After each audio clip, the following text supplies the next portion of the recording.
လူဘီမောကုမ္ပဏီကြီးမှာမိမိဝင်ငွေ4,900 ဘတ်မန်နေဂျာယာတူကိုပိုင်ဆိုင်ထားသူထပ်မံပေါ်ထွက်လာတယ်ဗျာ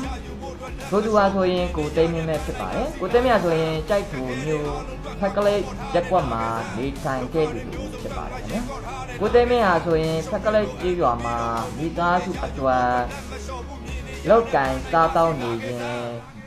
စင်မပြေမှုတွေများတာကြောင့်ဘန်ကောက်မြို့ကိုထွက်ခွာဖို့စီစဉ်ခဲ့ပါတယ်။ဘန်ကောက်မြို့ကိုထွက်လာချိန်မှာဆိုရင်လုပ်ငန်းပေါင်းစုံအလုပ်ပေါင်းစုံ10နှစ်ဝန်းတွင်လောက်ကန်ခဲ့သူဖြစ်ပါတယ်။10နှစ်တွင်မှာ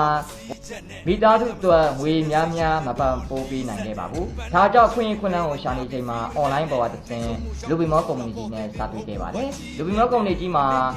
လမ်းပြဆရာမတွေနဲ့တိုင်ပင်ဆွေးနွေးပြီးစူးစမ်းခဲ့တာဆိုရင်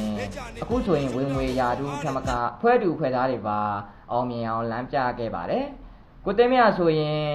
15ရက်2လပိုင်း2026မှာဆိုရင်မန်နေဂျာယာတူ4,900 ဘတ်ကိုထပ်မံရရှိခဲ့ပါတယ်။ကိုသိမ်းမြဆိုရင်လာမဲ့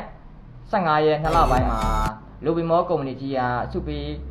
ခန့်အပ်ပွဲနာကြီးမှာစုတက်ယူခွင့်ရမှာဖြစ်ပါတယ်။ကိုသိမ်းမင်းလိုမျိုးအောင်မြင်မှုတွေလိုချင်တယ်ဝင်များများရှာချင်တယ်ဆိုရင်ဆက်သွယ်မေးမြန်းဖို့အားလုံးဖိတ်ခေါ်ပါတယ်ခင်ဗျာ။